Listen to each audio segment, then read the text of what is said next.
साथियों नमस्कार। एक बार फिर आपके बीच doctor Jitendra Kumar, pharmacist, training master. साथियों, बहुत से विद्यार्थी डी फार्मा, बी फार्मा या हॉस्पिटल ट्रेनिंग करने जाते हैं। वो हमारे यूट्यूब चैनल पे किसी तरह की क्वेरी या क्वेश्चन होता है, वो क्वेश्चन करते हैं, मैं उसका आंसर जरूर देता हूँ। साथियों, माई सेल्फ जितेंद्र कुमार, मैं एक गवर्नमेंट फार्मासिस्ट हूँ। जो भी विद्यार्थी कॉलेज या इंस्टीट्यूट से हॉस्पिटल की ट्रेनिंग करने आते हैं, मैं उनका ट्रेनिंग मास्टर हूँ। साथियों, हमसे जुड़ने के लिए हमारा यूट्यूब चैनल है ईजी स्टडी फार्मेसी। आप चैनल सब्सक्राइब करेंगे और क्वेश्चन करेंगे, मैं उसका आंसर जरूर दूंगा।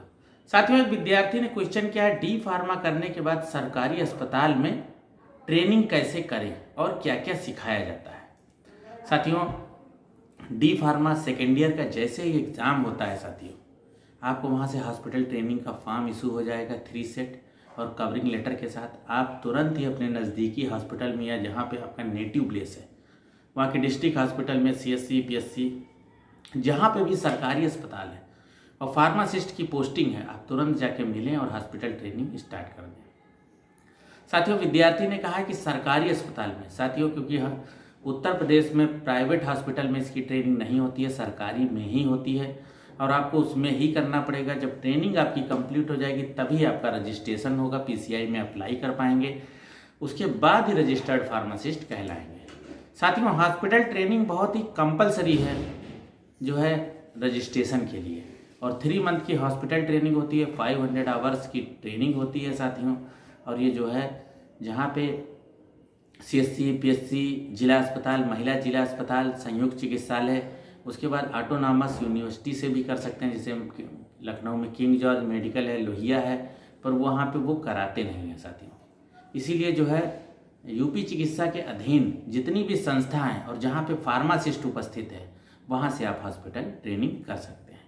साथियों, हॉस्पिटल ट्रेनिंग के लिए आपका जैसे एग्ज़ाम होता है, आपको हॉस्पिटल ट्रेनिंग फॉर्म इशू होगा और वो फॉर्म लेके आप अपने नज़दीकी सरकारी अस्पताल में जाएंगे और अपने ही संवर्ग के आदमी से मिलिए, फार्मासिस्ट से मिलिए, आपको पूरी विधिवत जानकारी हो जाएगी। किसी तरह की क्वेरी या क्वेश्चन होता है, आप क्वेश्चन करेंगे, मैं उस पर कुछ जवाब दूंगा। आप ज़्यादा जानकारी के लिए आप फ़ोन भी हमें कर सकते हैं। साथियों, हॉस्पिटल में सिखाया क्या जाता है, इसके लिए हमने बहुत सी वीडियो बनाई है, एक बार और संक्षिप्त में बताएंगे।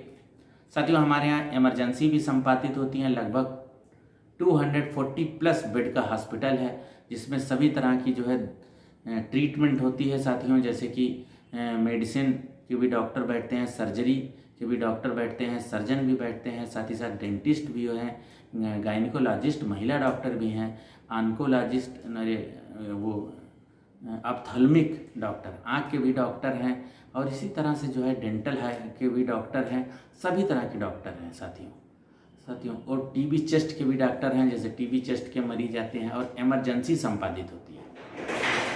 उसकी 2 जगह साथियों क्या होता है कि OPD है साथियों, और दोनों जगह दवा का रखरखाव, दवा का डिस्ट्रीब्यूशन होता है साथियों। तो उसमें होता क्या है साथियों कि जो है वहाँ पे दवाई का डिस्ट्रीब्यूशन करते हैं और मरीज को दवाई का डोज बताते हैं, डॉक्टर प्रिस्क्राइब करते हैं, साथ में एक जो है स्लिप देते हैं, और स्लिप में जो है साथियों क्या होता है कि जो है दवाइयाँ लिखी होती हैं। तो फार्मासिस्ट का काम है दवा का रखरखाव, दवा का डिस्ट्रीब्यूशन और पेशेंट को डोज बताना। साथ ही साथ इमरजेंसी ड्यूटी संपादित होती है, वहाँ भी हम ड्यूटी लगाते हैं साथियों, जहाँ पे मेडिको लीगल ड्यूटी संपादित होती है। और जो है साथियों क्या होता है कि जो है इमरजेंसी किसी तरह का केस आता है, अराउंड द क्लॉक OPD चलती है साथियों, जैसे कि सुबह की शिफ्ट होती है, फिर दोपहर में 2 से 8 शिफ्ट होती है, नाइट होती है। किसी तरह की इमरजेंसी होती है तो अस्पताल बंद नहीं होता है, इमरजेंसी में अप्रोच करते हैं, तुरंत जो है पेशेंट को ट्रीटमेंट मिलता है।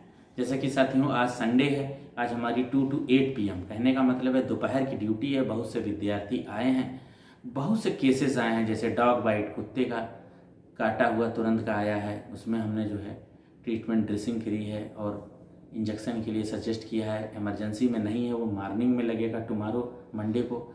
और जो है अस्थमा के मरीज आए हैं जिनकी बहुत सांस फूल रही थी, उनको ऑक्सीजन देने के बाद उनका SpO2 चेक किया, ब्लड प्रेशर जो है चेक किया, साथ ही साथ उनकी जो है शुगर चेक की गई है, एजेड थे, और उसके बाद जो है उनको डेरिफाइलिन, डेक्सामेथासोन इंजेक्शन इस तरह से लगाया गया है। और चेस्ट में हल्का सा पेन हो रहा था, इसलिए डाइक्लो इंजेक्शन भी दिया है। कहने का मतलब है डॉक्टर के साथ हमेशा फार्मासिस्ट की ड्यूटी रहती है इमरजेंसी में, और प्राथमिक उपचार प्राइमरी ट्रीटमेंट देने का जो है जिम्मेदारी फार्मासिस्ट का ही है साथियों। तो फार्मासिस्ट जो है दवाई के निर्माण से लेकर दवाई की डोज तक की बताने का काम जो है फार्मासिस्ट का है। कहने का मतलब है जहाँ दवा वहाँ फार्मासिस्ट। साथियों हम विधिवत जो है ऐसा सिखाते हैं जिसमें कि फार्मासिस्ट को सभी चीज़ें आनी चाहिए। उससे क्या होता है कि प्राथमिक उपचार की जो है वो क्लिनिक खोल सके। हमारा उद्देश्य होता है वीगो लगाना, आईवी सेट लगाना, आईवी इन्फ्यूजन कैसे चढ़ाया जाता है, इंजेक्शन कितने प्रकार के होते हैं, कौन सा इंजेक्शन कैसे लगता है, और डॉक्टर्स के पास भी हम जो है 5 डेज 10 डेज की ड्यूटी लगाते हैं ताकि डॉक्टर को पेशेंट बताता है और डायग्नोसिस क्या लिखते हैं डॉक्टर साहब, करने के बाद प्रिस्क्राइब क्या करते हैं, सभी कुछ जो है विधिवत हम सिखाते हैं। न्यूरो फिजिशियन के भी डॉक्टर हमारे यहाँ हैं और पीडियाट्रिशियन के भी डॉक्टर हैं, तो उनके पास भी बच्चों को बैठाते हैं। फिजिशियन जो है उनके पास भी बच्चे बैठाते हैं और वो पर्ची लिखते हैं। उसी समय पेशेंट अपनी समस्या बताता है और उससे आइडिया हो जाता है कि कौन सी दवा का इस्तेमाल करना है। तो साथियों डी फार्मा करने के बाद तुरंत आपको हॉस्पिटल में अप्रोच करना है, सरकारी अस्पताल में, और आपको वहाँ से ट्रेनिंग करनी है। साथियों बहुत से स्टेट में है वहाँ पे जो है मेडिकल स्टोर में जो है ट्रेनिंग होती है, उसके लिए स्पेशल जो है उन्होंने बना रखा है, लेकिन ये बहुत ही रेयर है। जैसे कि केरला में होती है, राजस्थान में होती थी, लेकिन वहाँ भी सरकारी अस्पताल में अब ट्रेनिंग होने लगी है। अदरवाइज़ इंडिया के जितने भी स्टेट हैं वहाँ पे सरकारी हॉस्पिटल में ही ट्रेनिंग होती है। साथियों एक लखनऊ में मेडिकल कॉलेज था, प्राइवेट मेडिकल कॉलेज था, अत्याधुनिक मेडिकल कॉलेज है। MBBS MD MS DGO सभी तरह की पढ़ाई होती थी। और उसमें क्या होता था कि जो है पहले हॉस्पिटल ट्रेनिंग के लिए 1-2 बार हुआ, फिर PCI ने वहाँ पे भी कैंसिल कर दिया। एरा मेडिकल कॉलेज में उनको भी जो है वो विद्यार्थी आते हैं हमारे यहाँ भी ट्रेनिंग करते हैं, या फिर अपने नज़दीकी CSC PSC पे ट्रेनिंग करते हैं। साथियों वीडियो कैसा लगा तो आप हमें ज़रूर कमेंट करके बताइएगा। साथ ही साथ हमारे चैनल को जरूर सब्सक्राइब करिएगा। किसी तरह की क्वेरी है हमको ज़रूर कमेंट करिएगा। साथियों नमस्कार।